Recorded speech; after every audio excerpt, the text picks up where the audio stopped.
بسم اللہ الرحمن الرحیم۔ السلام علیکم۔ پیارے نبی مدینے میں رہنے لگے۔ رہتے رہتے کافی دن ہو گئے۔ یہ دن بہت سکون سے گزرے، ہر طرح کا آرام تھا، کسی طرح کا خوف اور خطرہ نہ تھا۔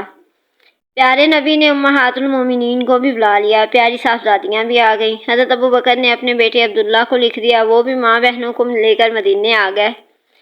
دوسرے ساتھیوں نے بھی اہل و عیال کو بلا لیا، جو مسلمان مکہ میں رہ گئے تھے وہ بھی مدینہ چلے آئے، ساتھ میں بیوی بچوں کو بھی لائے۔ مگر یہ لوگ مدینہ آئے تو بالکل خالی ہاتھ تھے، ساتھ میں کچھ بھی نہ تھا۔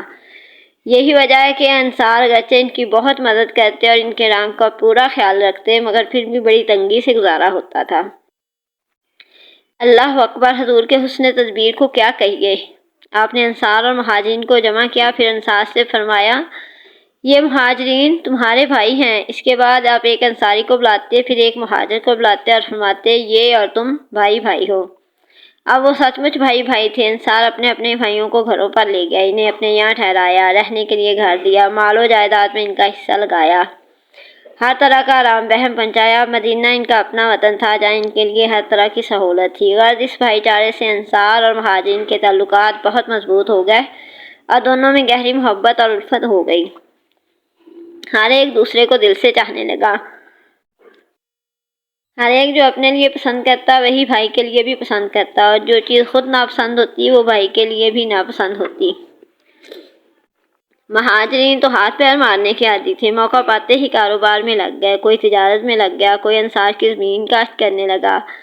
حرکت میں تو برکت ہوتی ہی ہے، اللہ نے کاروبار میں برکت دی۔ اس طرح بہت جلد اپنے پیروں پر کھڑے ہو گئے اور پھر سے اپنے گھر بسا لیے۔ کچھ مسلمان ایسے بھی تھے جو بہت زیادہ مفلس تھے، ان کے رہنے کے لیے کوئی ٹھکانہ نہ تھا، کسی کاروبار کے بھی وہ لائق نہ تھے۔ اس طرح دو دو تین تین دن ان کے فاقے میں گزر جاتے۔ حضور ان کا بہت خیال رکھتے اور بیت المال سے انہیں وظیفہ بھی دیتے۔ مسجد نبوی کے کنارے پر ایک چبوترا تھا، رات میں یہ بیچارے وہیں پڑ رہتے۔ مدینے میں یہودیوں کی بھی اچھی خاصی آبادی تھی اور یہی عرب کے مہاجن تھے، اس لیے مدینہ پر انہی کی حکومت تھی۔ ایسی حالت میں وہاں امن کی صرف ایک ہی صورت ہو سکتی تھی، یہ خوش رہیں اور تعلقات ان سے خوشگوار رہیں۔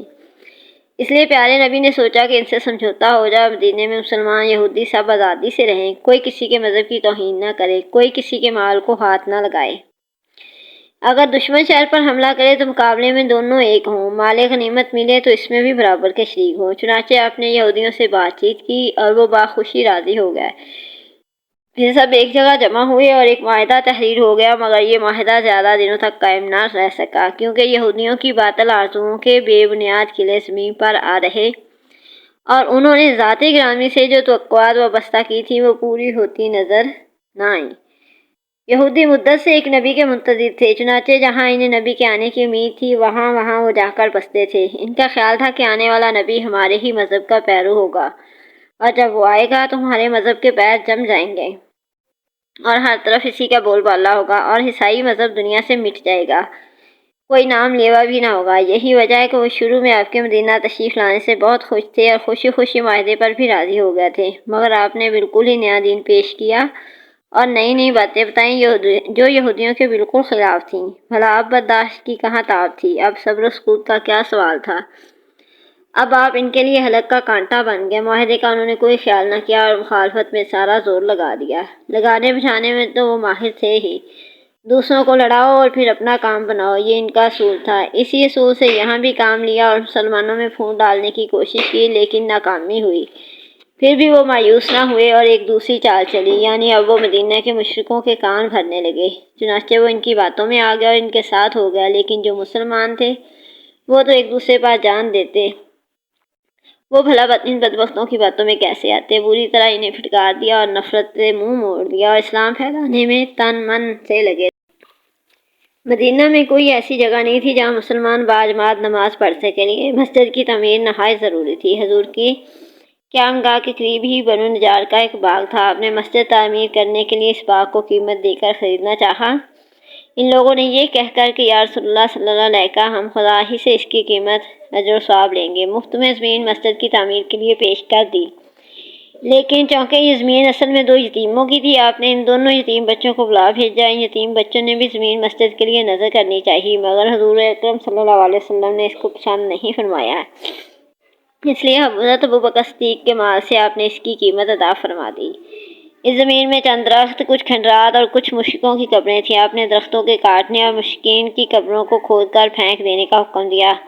پھر زمین کو ہموار کر کے خود آپ نے اپنے دست مبارک سے مسجد کی بنیاد ڈالی اور کچی اینٹوں کی دیوار اور کھجور کے ستونوں پر کھجور کی پتوں سے چھت بنائی جو بارش میں ٹپکتی تھی۔ اس مسجد کی تعمیر میں صحابہ کرام کے ساتھ ساتھ خود حضور صلی اللہ علیہ وسلم نے بھی اینٹیں اٹھا اٹھا کر لاتے تھے اور صحابہ کرام کو جوش دلانے کے لیے ان کے ساتھ آواز ملا کر حضور صلی اللہ علیہ وسلم بھیج کر یہ شعر پڑھتے تھے: اے اللہ، بھلائی تو صرف آخرت ہی کی بھلائی ہے، لہٰذا اے اللہ تو انصار و مہاجرین کو بخش دے۔ اسی مسجد کا نام مسجد نبوی ہے۔ یہ مسجد ہر قسم کے دنیوی تکلفات سے پاک اور اسلام کی سادگی کی سچی اور صحیح تصویر تھی۔ اس مسجد کی عمارت اول طول و عرض میں 60 گز لمبی اور 54 گز چوڑی تھی اور اس کا قبلہ بیت المقدس کی طرف بنایا گیا تھا، مگر جب قبلہ بدل کر کعبہ کی طرف ہو گیا تو مسجد کے شمالی جانب ایک نیا دروازہ قائم کیا گیا۔ اس کے بعد مختلف زمانوں میں مسجد نبوی کی تجدید و تصحیح ہوتی رہی۔ مسجد کے ایک کنارے پر ایک چبوترا تھا جس پر کھجور کے پتوں سے چھت بنا دی گئی تھی۔ اس چبوترے کا نام صفہ ہے۔ جو صحابہ گھر بار نہیں رکھتے تھے وہ اسی چبوترے پر سوتے تھے اور یہی لوگ اصحاب صفہ کہلاتے تھے۔ مسجد نبوی کے متصل ہی آپ نے ازواج مطہرات کے لیے حجرے بھی بنوائے۔ اس وقت تک حضرت بی بی سودا اور حضرت عائشہ رضی اللہ عنہ نکاح میں تھی، اس لیے 2 ہی مکان بنوائے۔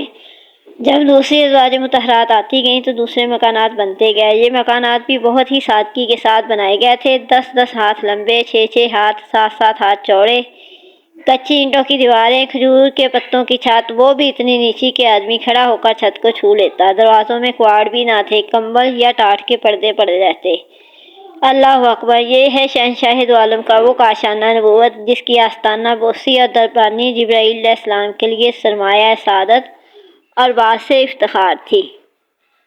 مسجد نبوی کی تعمیر مکمل ہو گئی مگر لوگوں کو نمازوں کے وقت جمع کرنے کا کوئی ذریعہ نہیں تھا جس سے نماز باجماعت کا انتظام ہوتا ہے۔ اس سلسلے میں حضور صلی اللہ علیہ وسلم نے صحابہ کرام سے مشورہ فرمایا۔